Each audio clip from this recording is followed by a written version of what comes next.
You slither into school 15 minutes late for no other reason than you left the house at 8. Class has already started, but you couldn't care less because you're a Parker kid and it's the school that's a mess. Your teachers call you lazy, you never do your work, and upon hearing that comment, all you do is smirk. You're better than the rest, that's what you tell yourself, because your parents have trophies sitting on the shelf.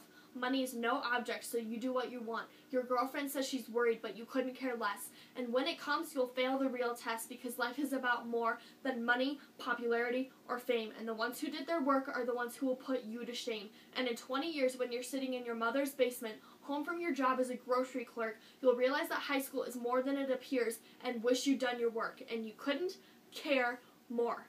I know this is probably going in one ear and out the other, but I want to let you in on a little secret. And once you hear it, I pray you don't keep it. Life doesn't owe you anything. It's about what you can bring. Because I know that you have potential. And instead of sitting in a basement in 20 years, sad, angry, and resentful, realize that your existence should be existential. Because life isn't measured by the number of breaths we take, but the moments that take our breath away. And I know you look in the mirror each day and see someone who could be somebody someday. So stop cloaking yourself in this facade of mediocrity and decide who you want to be carefully, because you only have one shot, and that's too small of a margin to be something you're not. So take off your mask of self-entitlement and look at the opportunity you've been given, because that BMW that was handed to you doesn't deserve to be driven by someone like you who takes it for granted, by someone whose views on the world have been implanted so deep in who you are that you can't even see that it's a privilege to even drive a car. I know we live in Parker, and I wish you could experience a place that's darker, a place where not everyone is rich, and poverty isn't every sales pitch. Because though this town is small, you will never see anyone who has to crawl to receive an education. No, we've never had that aggravation.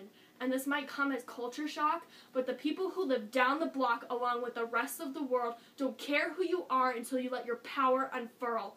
And it doesn't matter if you're a boy or a girl, because the future belongs to those who believe in the power of their dreams. And here's what that means.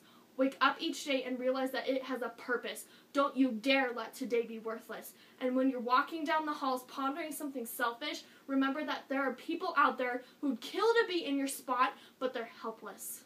And in the words of Oscar Wilde, to live is the rarest thing in the world. Most people exist, that is all. So don't be one of the ones that fall into that category. Force people to see your life as satisfactory. Break through the door of selflessness and scream, I am here to stay. Because life is not measured by the number of breaths we take, but the moments that take our breath away.